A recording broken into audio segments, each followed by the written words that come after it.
What's up, everybody? D-Man back. Welcome to a brand new video, and today we're doing another Godzilla Kong 3. I don't know what to call it. I've heard the working title is Zeus. I've also heard some other rumored titles, but today we're doing another Godzilla Kong 3 news roundup. That's right, in this video we will be continuing our chronological journey through the development of Godzilla Kong 3 by finishing off the events that happened in January. So if you've heard some of this news before, that's probably why. But I think I've uncovered something that no one else has talked about. And so today we're going to talk about what moons and monsters might possibly have to do with this next movie.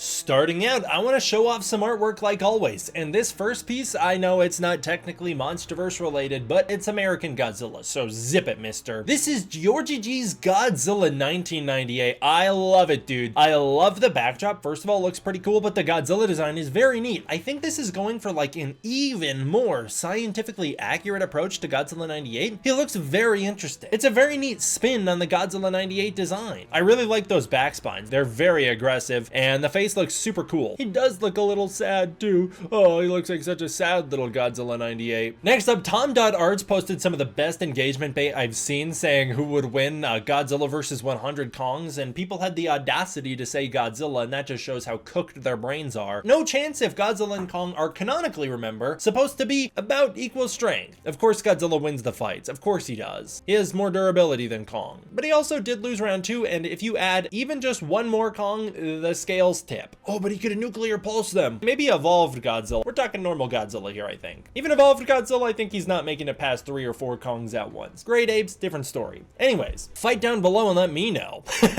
Tom posted this with some amazing artwork. This first piece shows Kong versus Scar King. It looks fantastic. I love Tom's art style. He's such an incredible artist. The whip slash slinging all the way around the frame is such a cool detail. The fight itself looks awesome. I love this visual. The next one he posted was this Godzilla versus Kong piece, which is a little older, showing Mechagodzilla, Godzilla, and Kong all out battle with each other again, looking fantastic. The Mechagodzilla versus Godzilla battle looks so awesome. I love that you also got Team Kong standing there in the foreground watching this fight, and then Kong coming up behind looks incredible. He looks so cool. The next one he posted was this Godzilla Kong the New Empire poster. Love that you've got the little Rio reference down there in the crystals from Hollow Earth. Scar King and Shimo both look great. Godzilla, in my opinion, is the coolest looking one on this poster. And then the final one he posted was this little cutesy one of Kong and Suko exploring the lake and Hollow Earth together. One of the best scenes in that movie. I love your work, Tom. I will keep showing it off when I can. Next up, this one's not the type of thing I normally show off in these news and updates. I would normally save this one for a -1 news and update, given what Takashi Yamazaki has potentially hinted about a sequel to -1, but this is MG3's Godzilla vs. Hedorah art, a classic 1971 throwback piece here with Godzilla taking on Hedorah at the factories. It looks amazing. I love seeing some Showa era fan art, dude. It's so cool to see fan art of different Godzilla films. It is a little relevant as we're going to talk about potential space monsters towards the end of this video, and really the only reason I showed this one off in this video was because I couldn't find any Astro Monster to show off, which I think is probably more accurately where the next film could be heading. Now I know what you're thinking. What are you talking about? Well,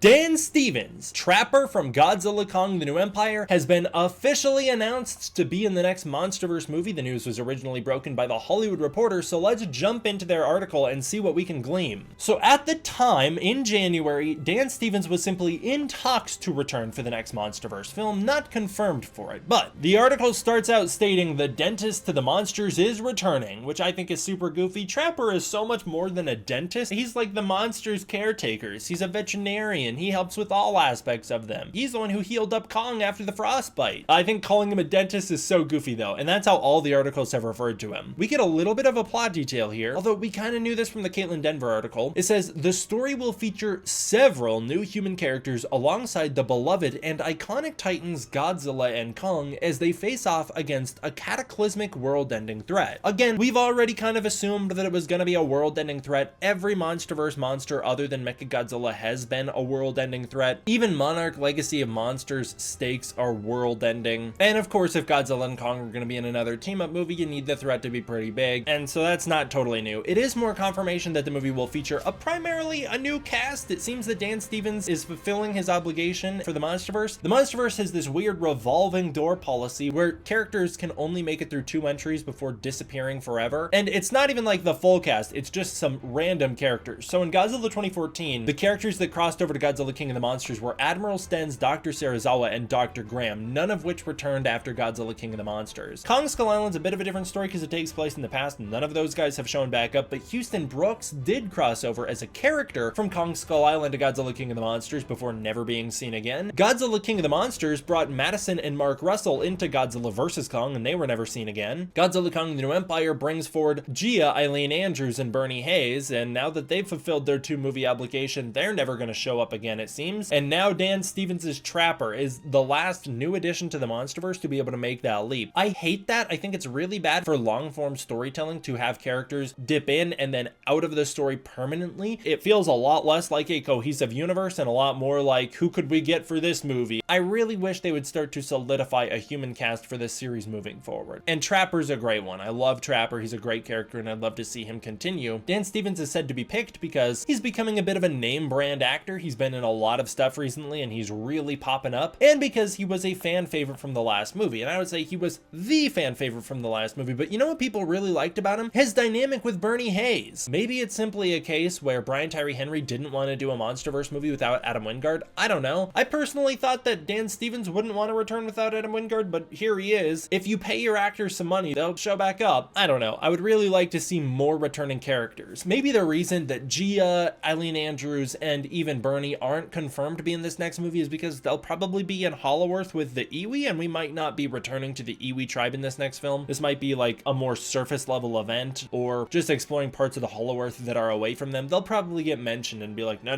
they're busy with the Iwi. That'd be my guess on how they're going to explain why they're not back.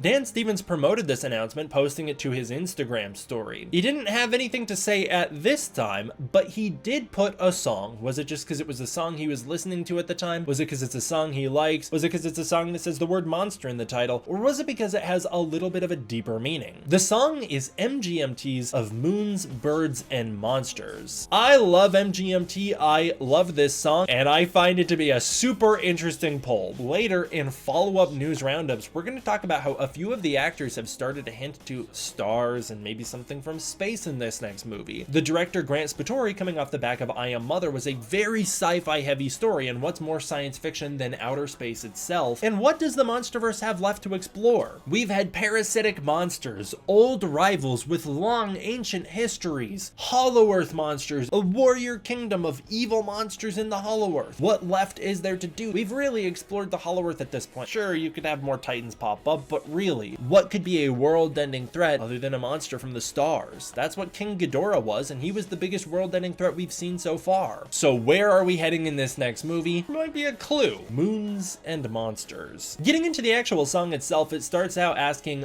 why'd you cut holes in the face of the moon base? Is the moon gonna be a central theme in the next movie? I don't know, I doubt it. You know, there's like Transformers 3, Dark Side of the Moon or whatever, they discover like a Transformer ship on the moon. I don't think they're gonna be going that route where like they go to the moon and then awaken a Titan on the moon and the Titan comes to Earth. I think it's just simply more of like, there's things out there in this universe that we don't totally know yet, and which could be a huge threat. Godzilla might become the most powerful monster on Earth in the New Empire when he enters his evolved state, but he's only the most powerful monster on this planet. What about the ones from out there? I still think King Ghidorah could kick evolved Godzilla's ass, especially because without the thermo burning mode, you can't vaporize Ghidorah and eliminate his regenerative capabilities. Godzilla can sure keep tearing his heads off and they will just keep regrowing. The song mentions monsters as well, saying to catch a monster, we make a movie, set the tempo, and cut its brains out. I don't think that's exactly a clue to anything, but I did think it was interesting. The song overall is a metaphor for mankind's continued endeavor to do bigger and better, and yet in the wake of that, they are constantly making these damaging mistakes. It's every time we make a step towards curiosity, we leave something horrific in our way. The song really carries a lot of deep environmental messages throughout, out about how as we make technological progress, it's at the price of nature itself, and oftentimes it will come back around at us. That sounds very Godzilla King of the Monsters to me, and to some of the themes of this song in a simpler way. It's really pointing out that history shows again and again how nature points out the folly of man. Dan Stevens could have posted this post with Godzilla playing, Serge Tankin's Godzilla from the MonsterVerse, but he didn't. I am also sipping the juice that you guys have been posting on Twitter. You guys have been posting nonstop about how you think there's going to be moon monsters or space monsters in the next movie. It could be. I'm here to just say he posted this song, and if we're going to look for a deeper meaning, which is my whole thing, that would be the deeper meaning. It also could just be because it's a song he likes and the next movie has absolutely nothing to do with space, and we are all reading into the wrong clues here. That could also be the case, and that would be actually way funnier.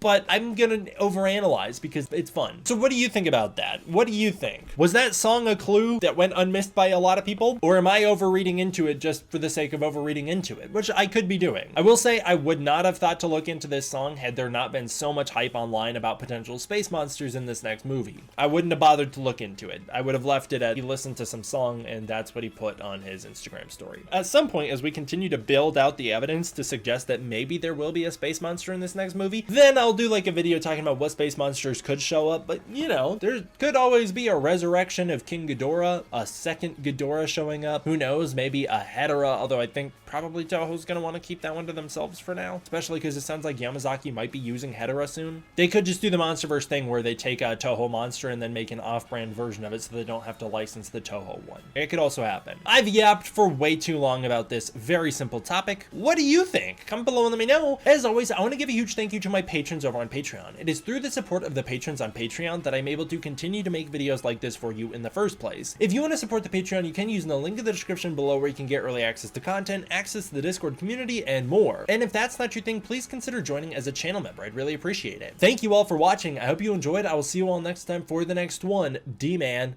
out.